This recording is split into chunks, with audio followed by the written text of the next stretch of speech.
मैं बहुत खूबसूरत लड़की थी, लेकिन 21 साल की उम्र में ही विधवा हो गई। मैं एक बड़े बंगले में अकेली रहती थी। एक दिन अचानक एक नौकर मेरे घर आया। उसकी नीयत जानने के लिए मैंने जानबूझकर ऐसे कपड़े पहने जो कि एक शरीफ औरत नहीं पहनती है। उसके बाद रात को मेरा नौकर मेरे कमरे में आया और मेरी चादर उठाकर मेरे साथ।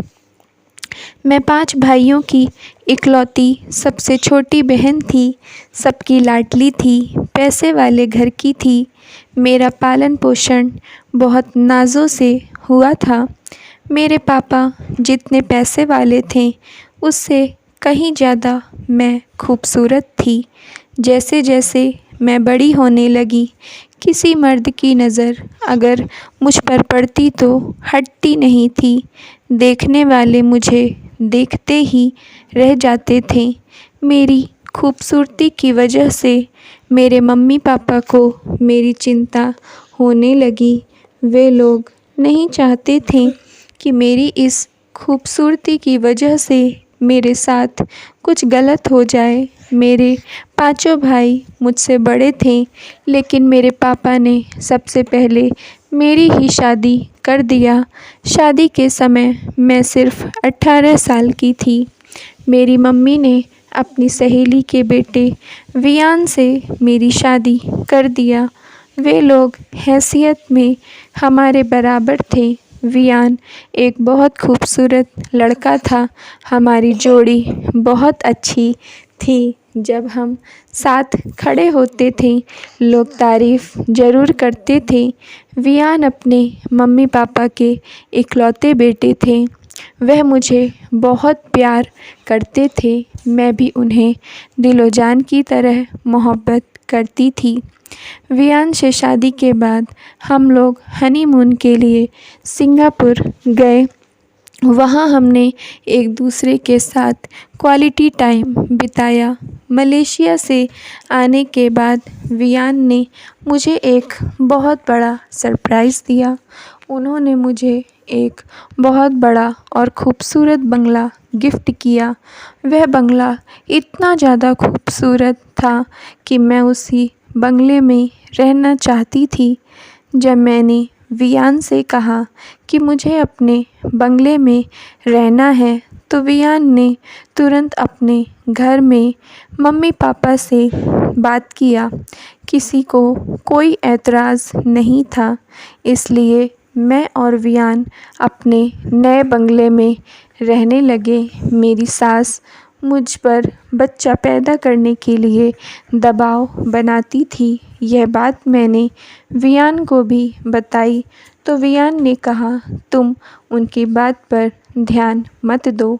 मैं और वियान भी बच्चा न होने से परेशान से थे।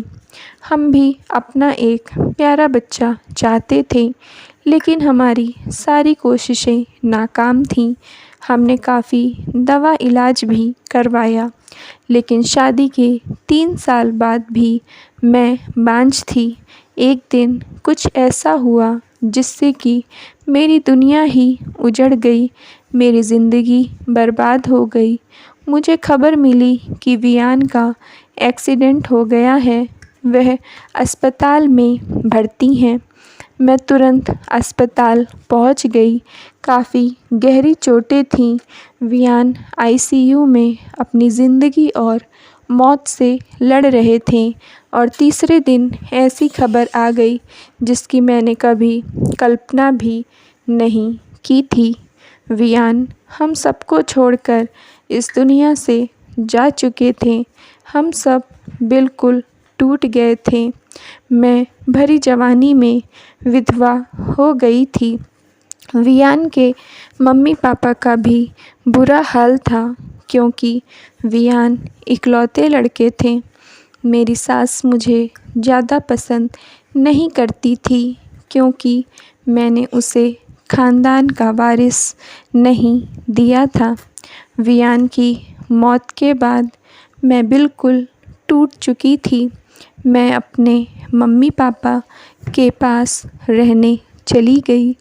लेकिन कुछ ही दिनों में सबका व्यवहार बदल गया था। मम्मी पापा, भैया भाभी सब मेरी दूसरी शादी करके मुझे इस घर से भगाना चाहते थे। वे लोग मेरे सामने तो मेरे हमदर्द बने रहते थे और पीठ पीछे मेरी सबसे बुराई करते थे। मैंने लाख मना किया कि मुझे शादी नहीं करना है, मैं वियान की यादों के सहारे जी लूँगी, लेकिन कोई मेरी सुनने वाला नहीं था। मैं सबसे तंग आ चुकी थी, क्योंकि इतने पैसे वाले होने के बाद भी मेरे पापा को मैं बोझ लगने लगी थी। मैंने अपने मन में विचार बनाया और वहाँ से वापस आ गई अपने बंगले में रहने के लिए।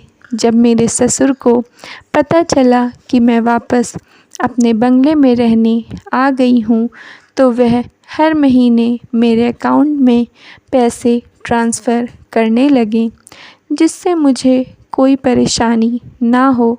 मेरे बंगले में बहुत सारे नौकर नौकरानियाँ काम किया करते थे, लेकिन वियान के मरने के बाद धीरे धीरे एक एक करके मेरे सारे नौकर घर से जा चुके थे।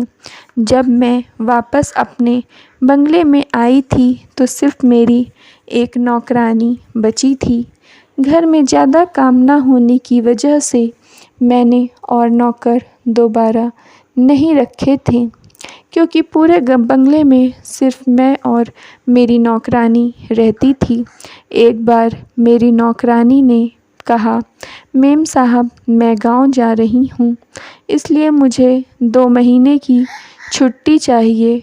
उसकी बात सुनकर तो मेरा दिमाग हिल गया। वह मेरी विश्वसनीय नौकरानी थी। काफ़ी समय से लगातार मेरे घर पर काम कर रही थी। घर का काम करने की मेरी आदत नहीं थी, क्योंकि मैं शुरू से ही ऐशो आराम की ज़िंदगी जीती आ रही हूँ। बचपन से ही नौकर चाकर मेरे आगे पीछे लगे रहते थे। उसके जाने की खबर से मैं परेशान हो गई थी। इतनी जल्दी कोई भी नौकरानी नहीं मिलती है, और अगर मिली भी तो रोज़ छुट्टी करेगी, तब मैं क्या करूँगी। और हर किसी के ऊपर भरोसा भी नहीं कर सकती, क्योंकि मैं अकेले रहती हूँ। मैंने उससे कहा कि तुम्हारे जाने के बाद घर का काम कौन करेगा। मेरी नौकरानी ने कहा, मेम साहब अगर आपके पास कोई नौकरानी है तो बताओ, नहीं तो मैं गांव पहुंचकर अपने भाई को भेज दूंगी, वह आपके सारे काम सही समय पर कर दिया करेगा। मैंने कहा, मैं किसी नौकरानी को नहीं जानती, तू अपने भाई को बुला ले, जब वह काम समझ जाएगा तब तू गांव चली जाना। मेरी नौकरानी सहमत हो गई। अगले दिन उसने अपने भाई को गांव से बुला लिया। मेरी नौकरानी के पास एक 20 साल का लंबा चौड़ा खूबसूरत लड़का बैठा था। मैंने नौकरानी से पूछा कि यह लड़का कौन है, तो वह बोली, मेम साहब यही तो मेरा भाई राजू है। मैंने तो सोचा था कि उसका भाई 12-14 साल का लड़का होगा, लेकिन यह तो पूरा नौजवान था। मेरे मुंह से और कुछ नहीं निकला, सिर्फ इतना ही कहा कि इसे अच्छे से घर के सारे काम समझा देना। नौकरानी ने कहा, मेम साहब अब मेरा भाई आ गया है ना, आपको चिंता करने की ज़रूरत नहीं है। यह एक ईमानदार लड़का है, मुझसे भी अच्छा काम करेगा, आपको शिकायत का कोई मौका नहीं देगा, इसलिए आप बेफ़िक्र रहिए। मैं अपनी नौकरानी को कह भी नहीं सकती थी कि मैं एक जवान लड़के को घर में काम करने के लिए नहीं रखूँगी, वरना वह क्या सोचती मेरे बारे में। शायद वह मुझे ही गलत समझने लगती कि मेरा ही मेरी जवानी पर नियंत्रण नहीं है। राजू दिमागदार लड़का था। वह 2 दिन में ही घर का सारा काम अच्छे से सीख गया। 4-5 दिन बाद मेरी नौकरानी अपने गांव चली गई। अब पूरे बंगले में अकेले सिर्फ मैं और राजू रहते थे। मेरे मन में उसके लिए खतरनाक ख्याल आते थे। कहीं वह धोखेबाज नौकर तो नहीं है, कहीं यहाँ काम करने के पीछे कुछ और तो करने नहीं आया है।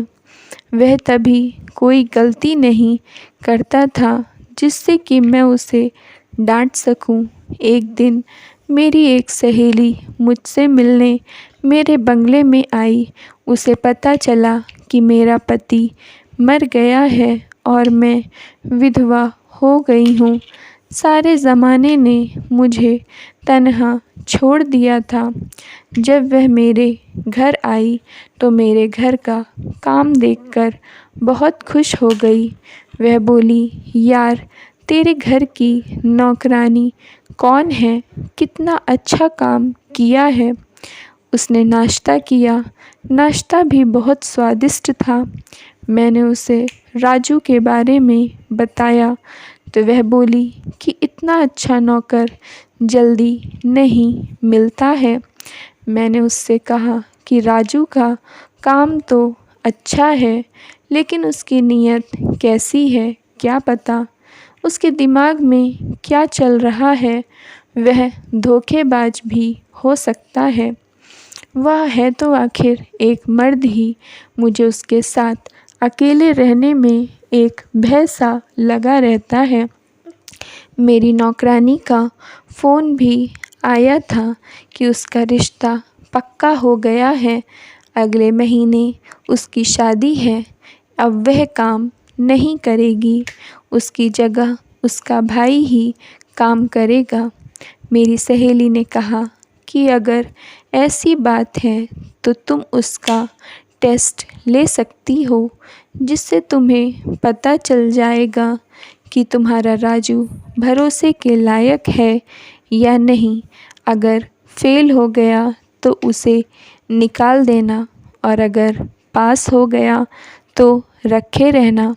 मुझे उसकी बात सही लगी। मेरी सहेली चली गई। अगले दिन मैंने एक पर्स में बहुत सारे पैसे रखे और रसोई में रखकर घर से बाहर चली गई। जब मैं रात को लौटी तो वह पर्स मेरे कमरे में मेरे बेड पर रखा था। मैं आश्चर्य में थी कि इतने सारे पैसे लेकर राजू भाग भी सकता था, लेकिन फिर सोचा शायद उसे नहीं पता हो कि पर्स में पैसे हैं, उसने ना देखा हो। मैं उसे सही से जज नहीं कर पाई थी। अगले दिन मैंने उसके कमरे के बाहर बहुत सारे पैसे खुले ही डाल दिया, लेकिन जैसे ही मैं कमरे में गई, मेरा दरवाज़ा बंद करते ही खटखटाने की आवाज़ आई। मैंने दरवाज़ा खोला। सामने राजू खड़ा था। उसके हाथ में 4-5 लाख रुपए थे। उसने कहा, मैडम ये पैसे मेरे कमरे के बाहर शायद आपसे गलती से गिर गए हैं। उसने वह पैसे मेरे हाथ में थमा दिए। इतने पैसे देखकर तो किसी का भी ईमान डोल जाता। मुझे यकीन हो गया कि उसकी नीयत पैसों पर ख़राब नहीं है।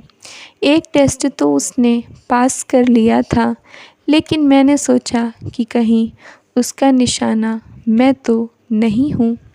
मैं जवान हूँ, खूबसूरत हूँ। मुझे देखकर तो अच्छे अच्छे मर्दों की नीयत डोल जाती है। यह भी तो मर्द जात है। मैं इसके साथ इतने बड़े घर में अकेली रहती हूँ। कहीं वह मेरी इज्जत से खिलवाड़ करने तो नहीं आया है कि मैं किसी को मुँह दिखाने लायक भी ना रहूं। अब मुझे उसके चरित्र का इम्तिहान लेना था। अगले दिन सुबह जब वह मेरे कमरे में चाय देने आया तो मैं विधवा होने के बावजूद एक नए रूप में थी। शीशे के सामने खुद को देख रही थी। खूबसूरती के साथ जवानी मिलकर कहर ढा रही थी।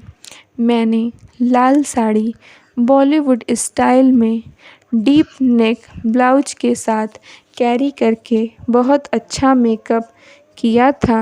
राजू मेरे कमरे में चाय रखकर तुरंत चला गया। वह एक सेकंड भी नहीं रुका। मैंने सोचा कि शायद सुबह सुबह काम की वजह से उसने मुझे गौर से नहीं देखा। अब मुझे दूसरा पासा फेंकना था। मैं किसी भी तरह आश्वस्त हो जाना चाहती थी कि राजू की नीयत कभी नहीं डोलेगी। मैं सोच रही थी कि क्या करूं, तभी मेरे दिमाग में एक और प्लान आया। आज रात को खाना खाने के बाद मैं अपने कमरे में गई, नहाया और ब्लैक कलर का deep neck sleeveless short gown पहना। बालों को कर्ल किया, मेकअप और परफ्यूम लगाकर तैयार हो गई। मैंने खुद को शीशे में देखा, बिल्कुल कयामत लग रही थी। उसके बाद मैंने राजू को आवाज़ दिया। राजू मेरे कमरे में आया। मैंने उससे कहा कि मुझे अपने बेड की चादर बदलने में तुम्हारी मदद की ज़रूरत है। राजू ने सिर्फ़ एक नज़र मुझे देखा और मेरे बेड पर बिछी चादर को उठाकर मेरे जिस्म में डाल दिया, जिससे कि मेरा जिस्म पूरा ढक गया। वह बोला, मैडम आप मेरे सामने ऐसे मत आया करिए, क्योंकि मैं अपने ईमान का पक्का हूँ, लेकिन जवानी के जोश में मैं आपकी खूबसूरती के साथ खिलवाड़ कर दिया तो मैं पूरी ज़िंदगी खुद से नज़र नहीं मिला पाऊँगा, अपनी ही नज़रों में गिर जाऊँगा। आज मैं राजू के सामने खुद को बहुत शर्मिंदा महसूस कर रही थी। मैं खुद ही उसके सामने खुद को परोस रही थी। मुझे अपनी गलती का एहसास हो गया।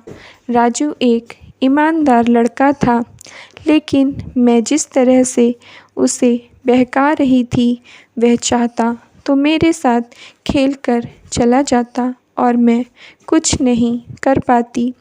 उसकी ईमानदारी ने मेरा दिल जीत लिया था। मैं उसे हमेशा के लिए अपने घर पर काम में रखना चाहती थी, क्योंकि वह एक अच्छा लड़का था।